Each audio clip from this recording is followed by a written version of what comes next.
Hi, it's Neil here. Welcome back to my part 3 of my Cyclekart build.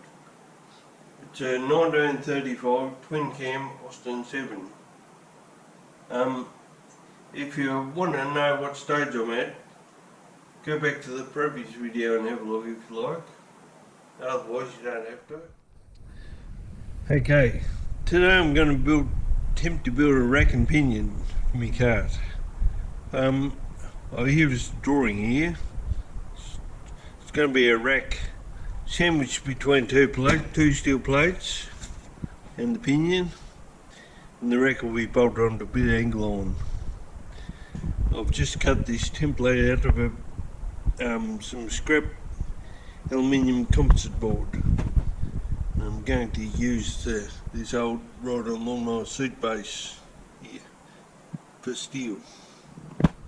I got the inspiration for this rack and pinion from Rick Edgars. He's did a YouTube video on a similar rack and pinion for his cart a long time ago. But anyway, thanks Rick. I finished making parts for my steering, rack and pinion and steering for the cart. I was going to finish the steering off today and mount the column and everything, but I've decided to get the seat in of the car, and just to make sure it's comfortable. It seems to be a common theme with these carts. Just you can't complete one job, you've got to go on and make something super fits and doesn't get in the way of another thing. Okay, I've just put the rack together and I'm pretty happy with it, but it's got a little bit of play in there. I might have to make bigger bushings under there to take that play out at some stage, I don't know really. I also think these 10mm steering joints are a little bit of an overkill. You know, they'll do, I suppose. Hey, so do you enjoy using me good tools, Craig? I like using your hammer, mate. No.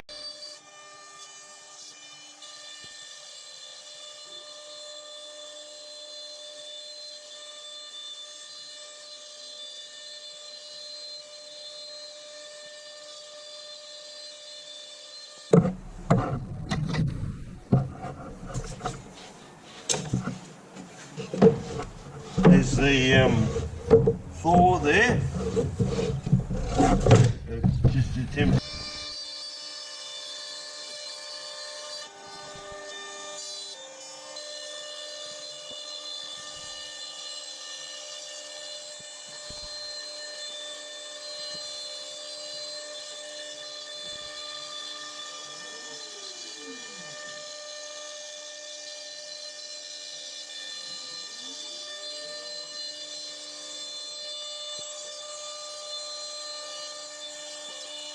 So today I'm going to make my steering wheel adapter. There's a plan there of what I'm going to do. That's the steering wheel there in the drawing, looking at the side of it. And this here is an adapter made of an old socket. That socket there and that bit of plate there. It's off old rod-on lawnmower. And that's a bolt there, and there's the steering.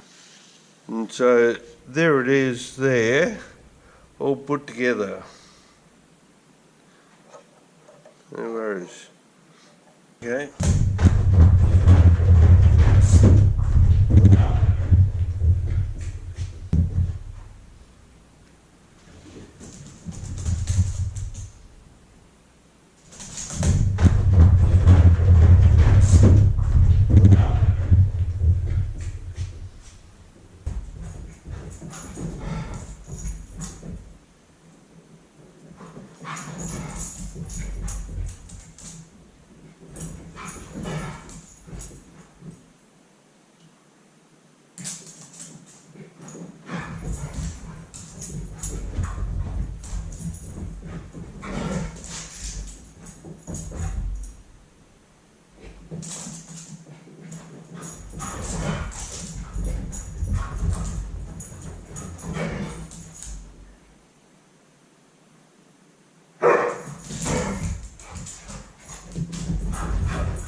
Okay, well it's very hard if you've got something in your mind to convey it to someone else, but I'm going to do my best through these drawings. Here we have the two bearings as on the Cyclekart and the axle, and the two nuts as previously put on.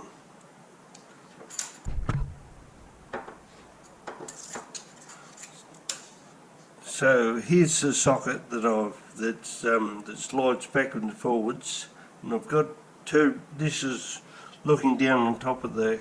I've got two rings welded on there, as such, and also I've got a shaft in there, a shaft mounted on a couple of pieces of angle iron. And then what I'm going to do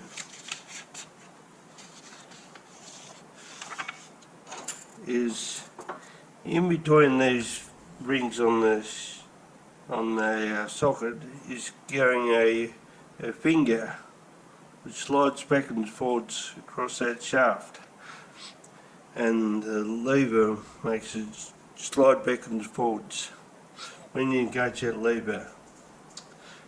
But this is all theory, of course.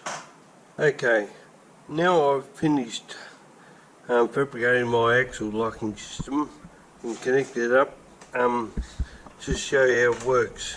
When the lever is pushed back like that, it's in two-wheel drive.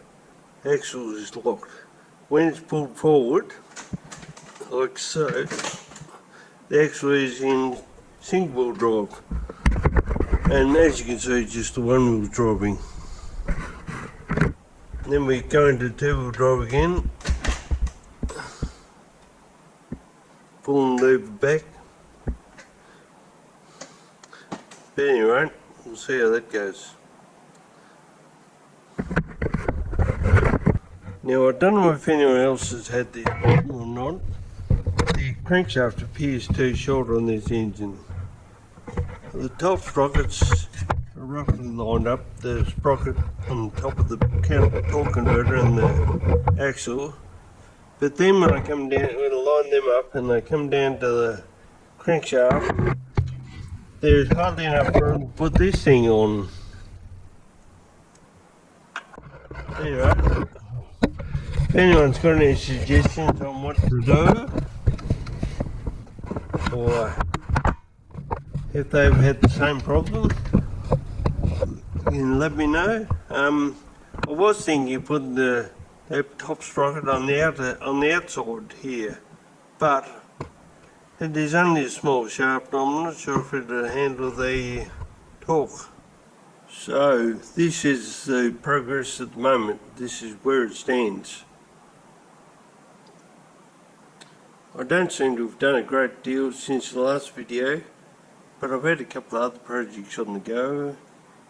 I've been doing that, and also just general laziness, I suppose. Anyway, I'll catch you on the next one.